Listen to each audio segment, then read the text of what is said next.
that meeting will start at 11:15. We're going to go through this document, the budget, which will be presented by our Finance Officer, Charlie Gross. And I'm going to ask that you hold questions until after Nicole Bruno goes through the bylaws changes. Now, there was an e-blast sent out on Friday that has links to the budget, to the bylaws with suggested changes, well, changes that we will be voting upon, and an opportunity for a comment period of 10 days, after which the comments will be incorporated into what the final draft of the bylaws changes are. And the board will be meeting in the interim as well to review all that. So thanks for coming. We'll get on to the details, starting with Charlie.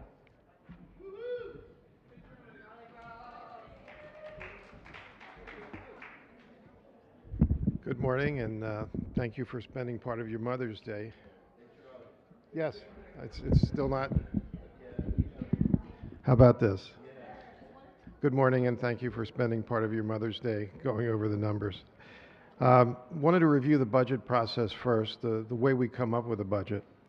Reverend John first reviews all the revenues and expenses from the previous year or year to date, and then gets input from the staff for draft one of the budget of what we think is going to happen in the coming year. You know, prices go up or programs change. Then the Stewardship Committee gives an input based on the pledges that we get and the forecast of what we think all the pledges will add up to in the end. Rev John completes a draft one of the budget and presents it to the Finance Committee. And the Finance Committee goes over line by line and gives him more feedback than he would like. And then he goes back and works with the staff some more and comes up with draft 2, which is presented to the board. Then the Board of Trustees gives John feedback, and he edits it to become draft 3. Then draft 3 is what I'm presenting to you, or what's in your hand today, so we can get feedback from you before we go to vote on it at the June meeting. So in the June meeting, the final draft will be presented, and the congregation votes it up or down. We can't make changes at that last minute, so that's why we need the feedback now. So if you get it to the bottom line of the budget you have in your hand, it's a slight deficit budget, about $300, which is it's way less than it's less than 0.1% of our revenues or expenses. Can we go to the next slide? So I tried to make that as big as I can, but I'm glad you have a handout so you can actually read it.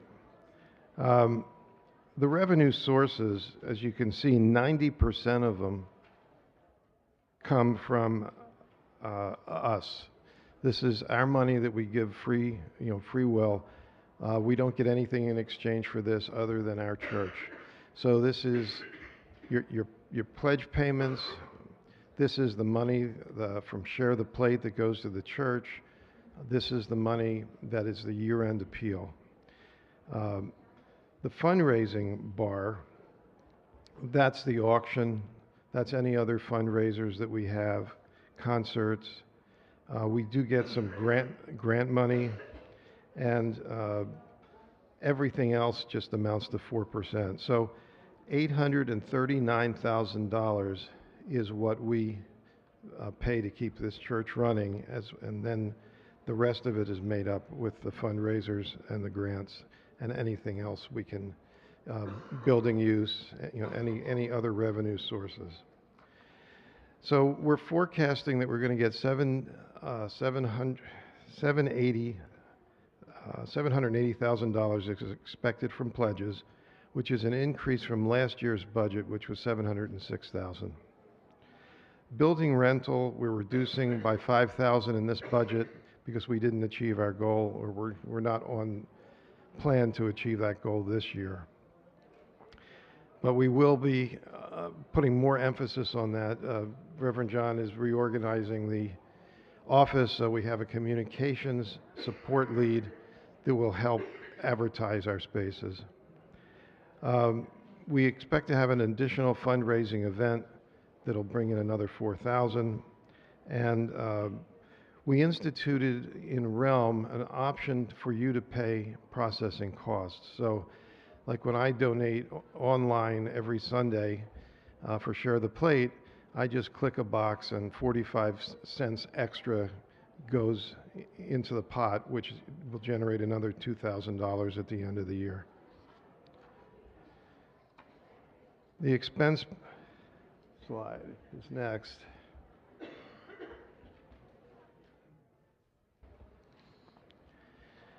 So 63% of our expenses, or close to $600,000, is for personnel.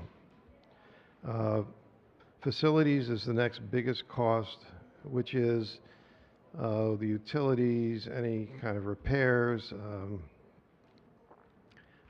everything it takes to keep the building functioning. UUA is 4%.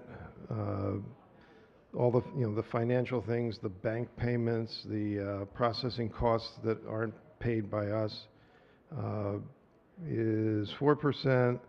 Faith formation, music and membership costs, not including the personnel, is 3%. It costs 2% in office supplies. So what are the changes this year?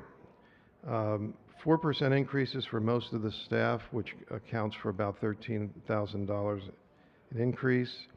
Reverend John is realigning the office staff. He's increasing hours, creating a new position, and bringing on a consultant to help Linda get through some of the deeper accounting areas. So that's a $39,000 increase in staffing. We have a new bookkeeping service that's better and more expensive, and that's a $6,000 increase. And UUA membership is going up $5,000 based on the size of the congregation. And a lot of these changes that I've just talked about are really based on the size of our congregation, which has grown into the large congregation level. And there's more of us, so there has to be more staff to support us. And we're increasing our payments to the endowment fund because we have close to a $500,000 loan with the endowment fund. So this $5,000 increase is to pay the interest. And we'll look for ways to pay the principal outside of the operating budget. So I guess Jan said we'd hold questions till the end of Nicole's presentation. Do we still want to do that? Okay. Walter, did I see your hand go up? Yeah, Charlie, real quickly. If we borrow from the endowment fund, that is a church fund? Okay, so the church fund is charging the church interest for the money that we borrow? Yeah, so the endowment fund is separate from the operating budget. So the endowment fund has money that is invested in investments that bring approximately a 5% return. So if they lend the church money, they're losing that opportunity to get the investment return. Okay, thank you. Yes? Can we hold on just a moment? It's because people on Zoom can't hear if we're not using the mics. Very smart. I have a couple of questions, and I dropped my phone. The first one is there a policy that the church doesn't apply for grants or some sort of assistance from other sources that maybe has ties? There is no policy, and we do apply for grants every year. Perfect. Second question is about utilities. I don't know if anybody else has noticed BG&E costs skyrocketing, but I didn't see it reflected in here. I don't know if we thought about that. Reverend John, do you have an answer for the utilities? Costs not changing.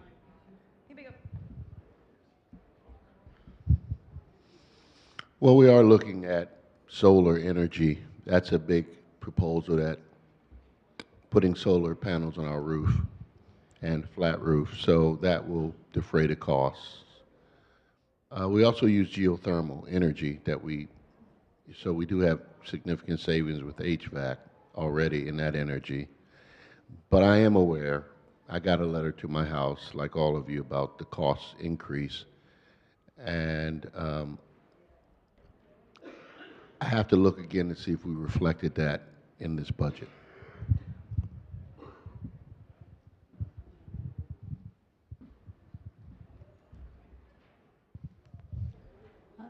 Thank you for putting this all together, you and the rest of the board, and Reverend John. Question about the endowment, and there was discussion, this notes $5,000 increase to pay interest. We've been paying interest on the loan. Can you just explain why it would go up 5%? We had some conversations about also putting a token amount towards the principal as well. Right, so we're paying $1,645 towards the loan every month now. And that's not the full loan, that's only the first $400,000 of the loan. So the second $100,000 will increase us close to $500 a month, which is a little less than $6,000. So the question is, why aren't we paying more than that so we can begin to pay down the principal? And the answer is, we would have to cut something from our operations to do that. And we're looking at possibly a mini fundraiser, not necessarily a full capital campaign, to see is there another way we can raise funds outside of the operating budget to help pay down that loan, because it's not getting any smaller. Yeah, and I guess the good news is the operating budget is paying 5%, even if the stock market's going down and the investments are not returning anything or have negative returns. And one last point, where does it appear in the budget, the payment of interest? Is that under financial? It's under construction fees. Okay. I just didn't see it listed under endowment, so I was just curious. No, it's not called endowment. It's a leftover name from the construction fees and interest. And whoever can find that first should win something.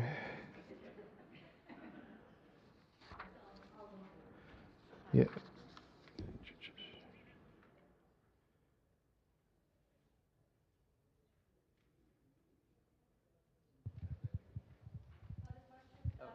Yeah, so I wasn't sure if we were done with that one. Yeah, 503-210, I win.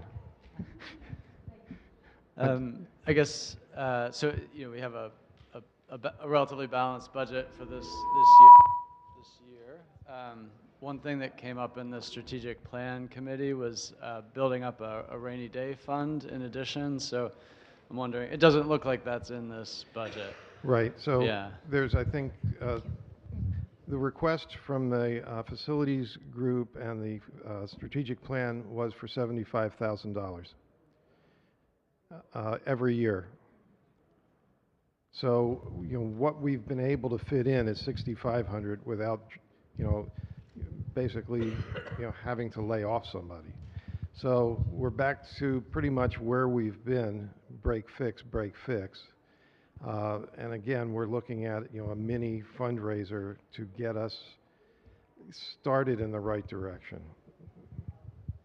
Yeah, we had some uncertainty about that 75K in the committee, and I thought we landed on 75K over like 3 years or something, so more like 25K a year. But no, still, it's a lot. It was 75K over, I think, 10 years, because this is a complex that has to be maintained.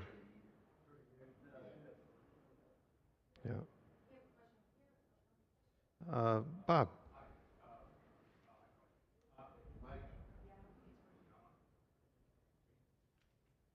Testing again.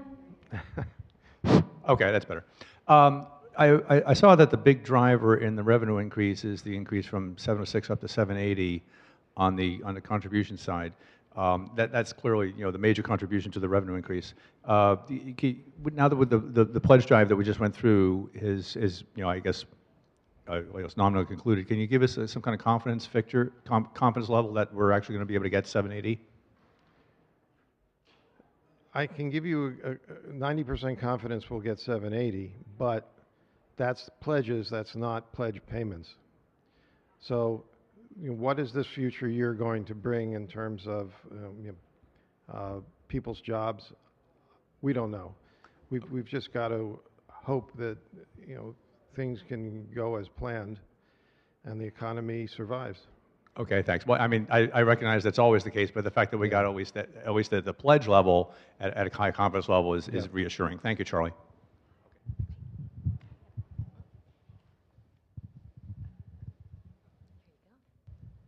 Hi. I noticed that we were paying $42,000 to the National Church, and I'm just wondering. I know I'm fairly new at this, but I'm wondering what we benefit from that. Like, why so much money? That's a lot of money leaving our church, and I just wonder. And then, like, just looking at going to the convention in June, that's a lot of money. Where's this money going? What's happening with it? And how do we benefit? Yeah. Reverend John, that's another question for you.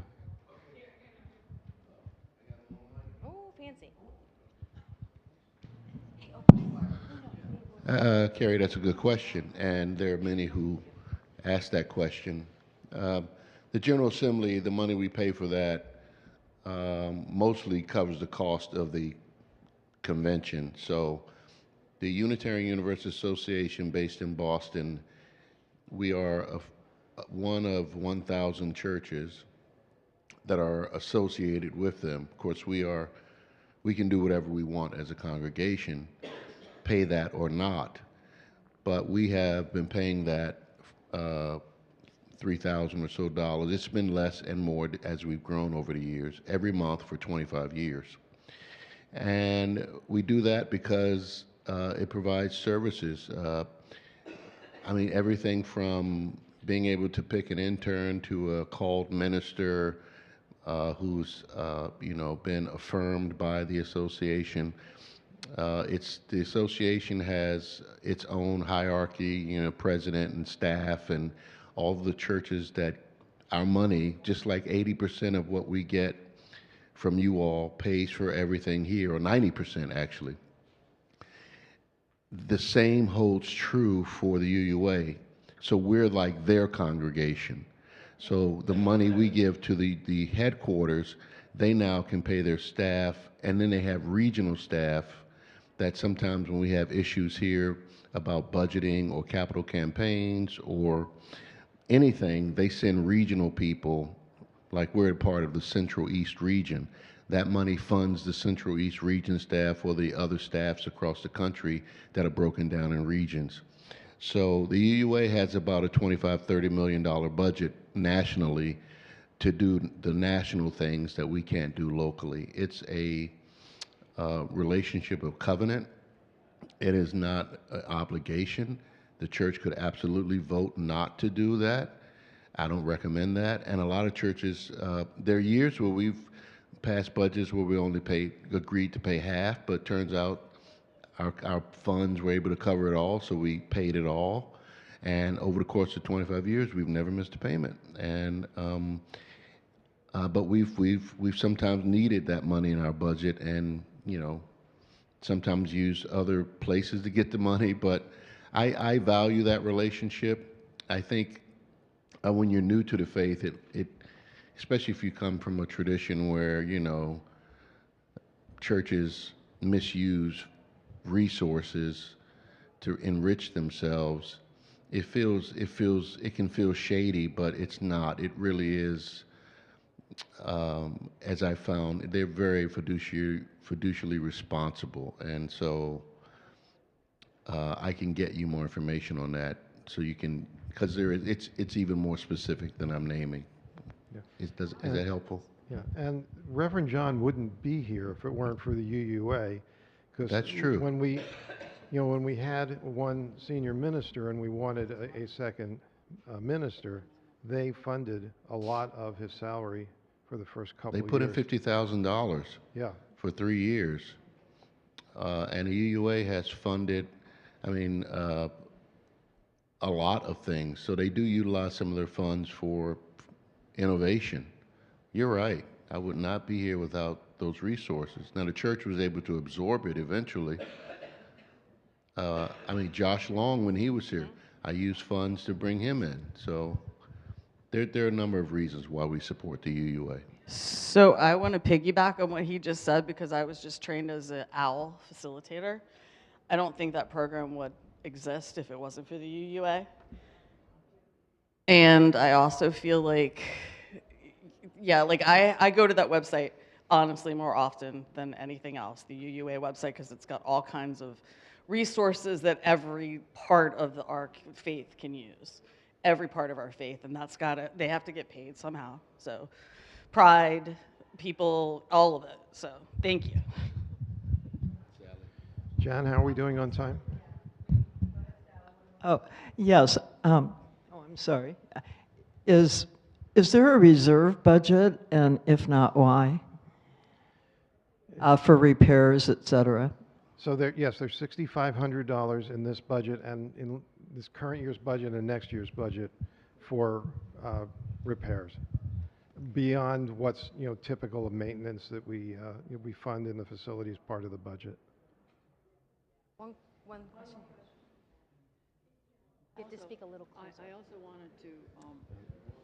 Can't Even hear closer. Rosalie. Okay. Can you hear me now? Test. Okay, oh yeah. So on the reserve, if you need to calculate how often you need to replace the roof and how much it's going to cost, and your regular maintenance plus things that may come up, calculate that, and then, get your reserve fund up to what you need. I agree, you need to do more with the reserve fund, but I also thought that things like putting solar panels on the roof might be something that you could get funding for separately. It hits so many bases. It conforms to our values, it's environmental, it saves money. And there are plans where you can get solar panels that someone else pays for, and you pay about the same that you would for other power. Yeah. But Scott Eden is looking into that, and we're working with a company that does that. Thanks.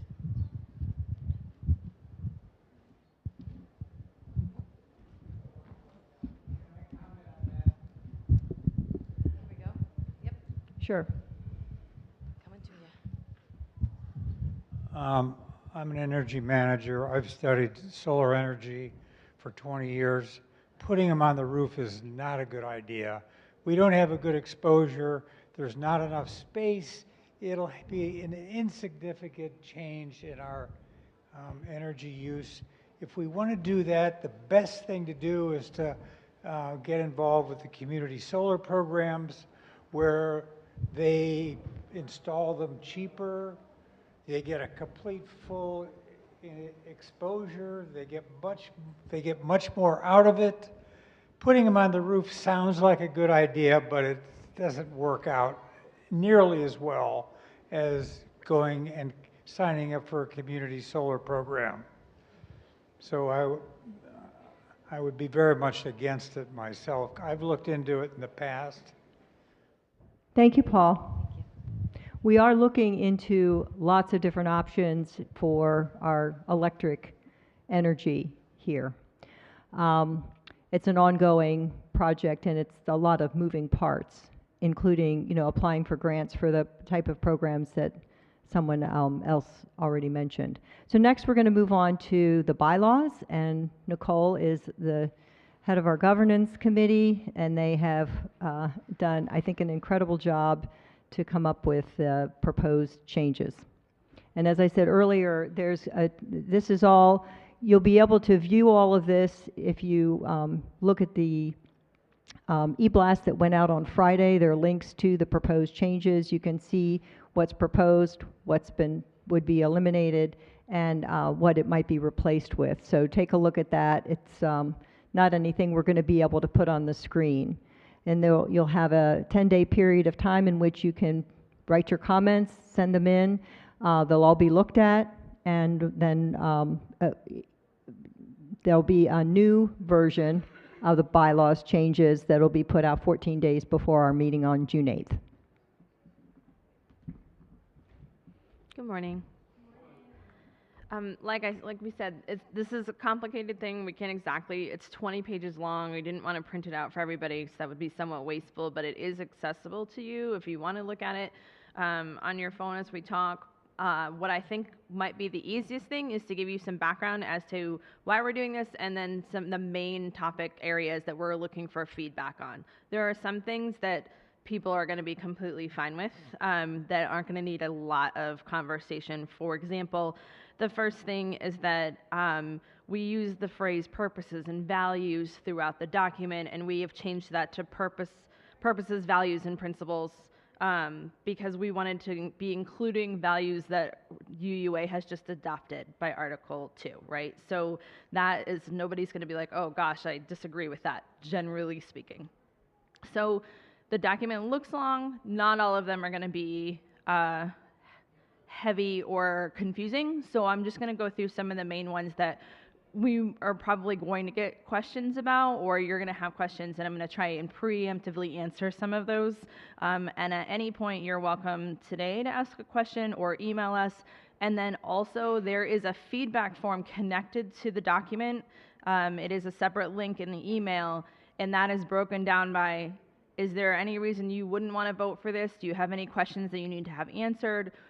Or if you have a revision, to put that in a place as well that can be sent to the board. We will collect all of that data, and we will go back at our next board meeting and have a conversation with that feedback, since we've already all previewed the changes that have been made, and then we will bring that back to you, as Jan said.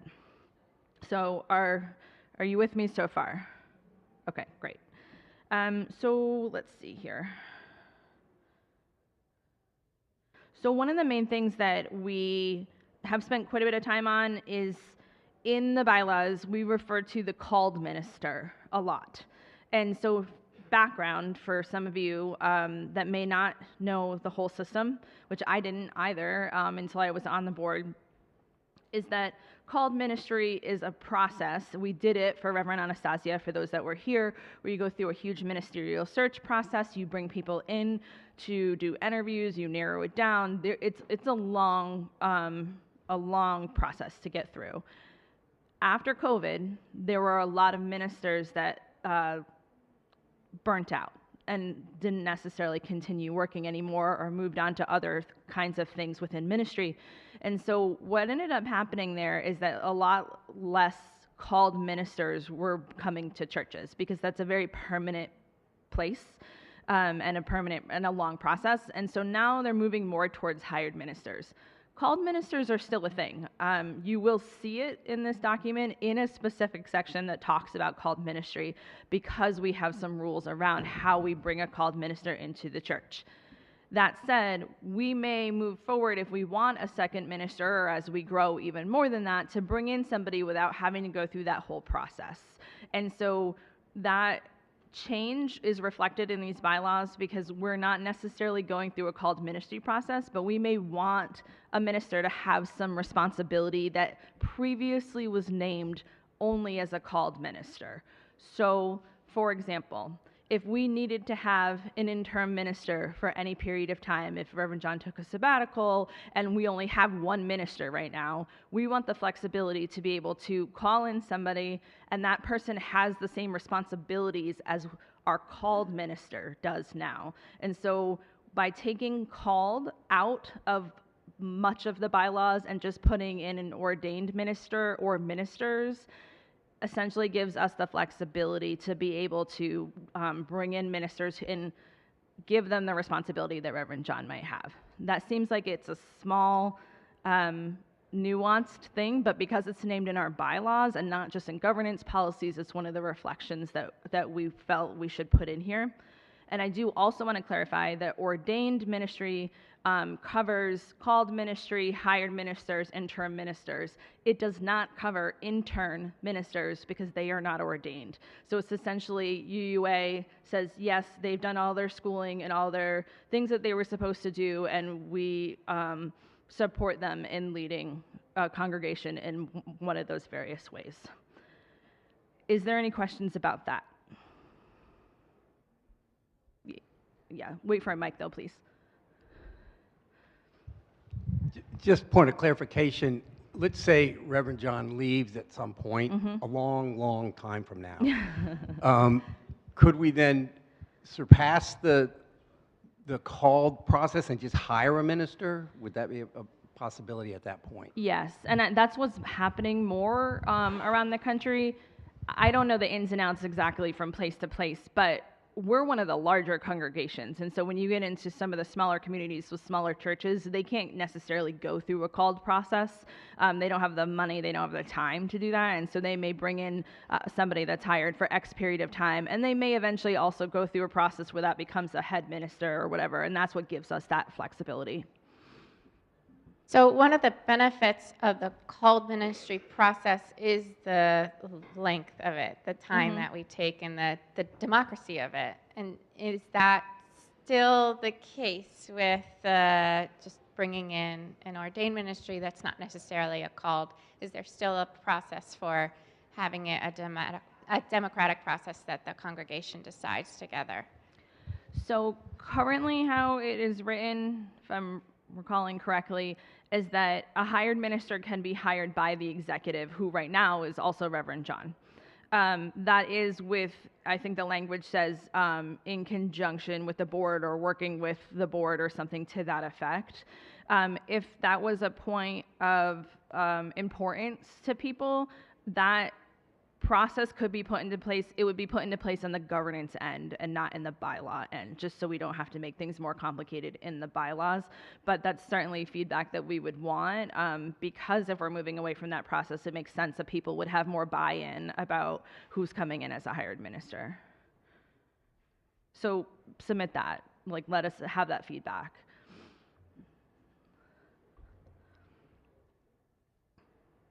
All right. Can I move on to the next thing? Okay.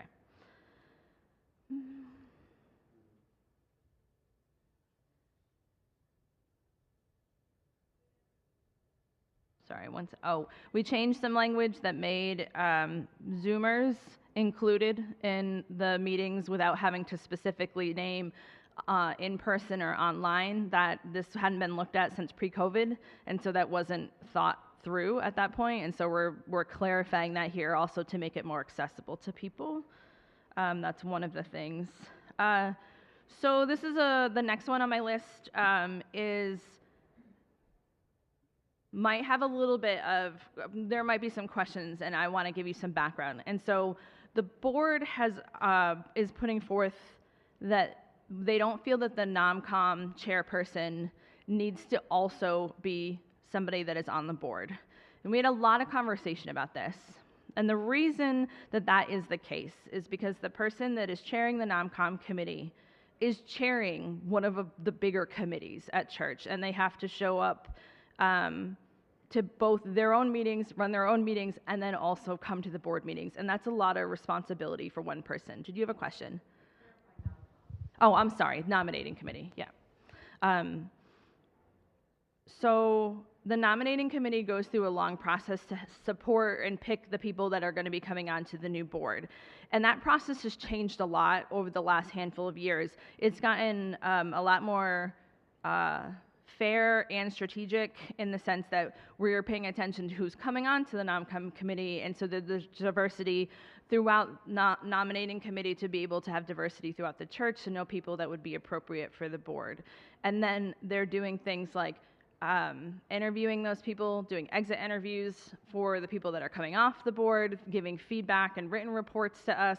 They're picking guiding lights. They are running their meetings to be able to decide who needs to fill in. And so all of these things actually add up to a lot of time.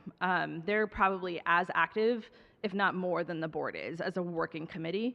And so we're feeling, because that has taken on so much more work over the past few years, that asking them to also serve as a board member and have to be present at every board meeting is a lot to ask.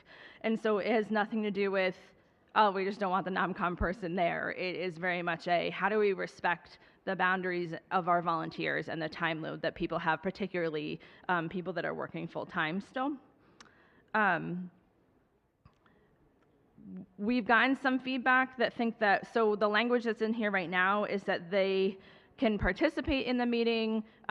Anybody on the NomCom can come to a meeting. There can be a designated representative by the nominating committee that says, hey, I want you to go to the board meeting and observe it this month. And that could be the same person or a different person each month, which is kind of already happening. But partly that decision was made because we want to make sure nominating committee can still participate if they need to learn and have questions and have a voice back to the board, just like when we call in endowment or right relations to come in and give us a report. So there's an ability to be able to participate, but not be a voting member, which they aren't already, and not have to be at all of those meetings. And so right now the language is that they can come in and that they can sit down and have a conversation and participate.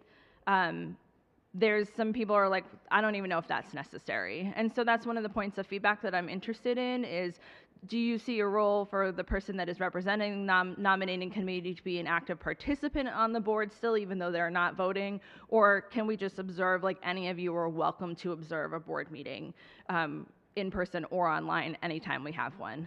It's a riveting time if you want to join us. Yes. Nicole, could I just add that the board made this recommendation in conversation with the nominating committee. Yes. So I just want folks to know that this has been a collective recommendation. And it's one of those ones that's a little bit hard in the sense that the person that is elected the nominating committee chair obviously is contributing leader in the congregation whose voice that we support and want to hear. It's really more on the flip end of how we can help that person not be overwhelmed now and in the future. Are there questions about that? Okay, I don't have, yes I do. How much more time do I have? 10, okay. So sort of in the same vein as nominating committee, we would like to add another placeholder on the board to have a youth representative. This person is not going to have be able to vote. They would be considered just a representative, but what we're hoping to do is create more of a connection to the youth team at UUCA, as well as giving a young person an opportunity to participate on a board, and so they get some experience. They can add that to their resume, and that would be a rotating position similarly to NomCom. More than likely, in working with Sarah, it would be the intern who rotates every 3 months, so more than likely if that person wanted to participate, they could participate and start to get that experience, or we can also, they may not have somebody that wants to do it, and we can have just that space left empty. So there's brand new language that's put in for this, so I would ask that you review this because it's not just nuanced changes, it is a whole new section that's put in there, so we want to make sure that that lands for people or get feedback from it. Do people have questions about that now? Okay. Let's see. I think those are the biggest changes. I will also say that when you look through this document, how I have this laid out, if you haven't taken a look at it yet, is the first few pages are explanations for the changes that have been made. They are linked to the actual places that shows up in the bylaws. So you can read the bylaw and be like, wait, why are they doing this? And you can click the link and it'll bring you up to an explanation of why we're doing this, which is basically what I've given you kind of verbally today. You will see that the changes that are being made, if we are taking something out, it is crossed out in red, and if we are adding something, it is in blue. So the color coding is supportive. If that format is difficult for anybody for any reason, please let us know, and we will work for any kind of accommodations that are made. It is a lot of text, so we tried to make it clear so you didn't really have to read through every single, word that's in the document, because obviously it's not a riveting read. So if there are, what we're going to do, as Jan said, we'll have you're in a 10-day comment period now. Feel free to leave all of your comments, go through it, fine-tooth comb, however you want. We've had people catch a couple of small errors because it's dense. So please do that. We're encouraging that. And then at our next board meeting, we will finalize from the feedback and then present back to the congregation for review 14 days before the vote of the meeting. Are there any questions? Yes. Hold on for a mic. There you go.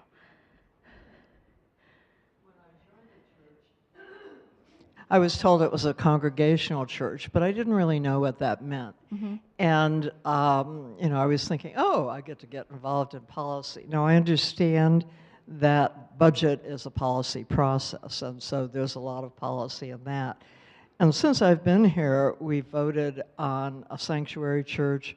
We voted on a called minister, although I'm not sure with this revision whether someone could come in for a long time period and you wouldn't have that vote. But I was just wondering how you would explain, because it's not clear in my mind exactly what a congregational church is. It perhaps indirectly affects the bylaws. I'm not sure I'm completely understanding your question. Are you asking for about feedback and changing of policy? I think I'm going to attempt to answer your question in lieu of Reverend John, who is probably getting ready for the next service, which is just that we govern ourselves. So we make our own rules about how we govern ourselves, what policies we have, what the bylaws say, how we call ministers, how we form committees, and that there isn't an outside entity who is telling us that we have to use this format or we have to do it this way.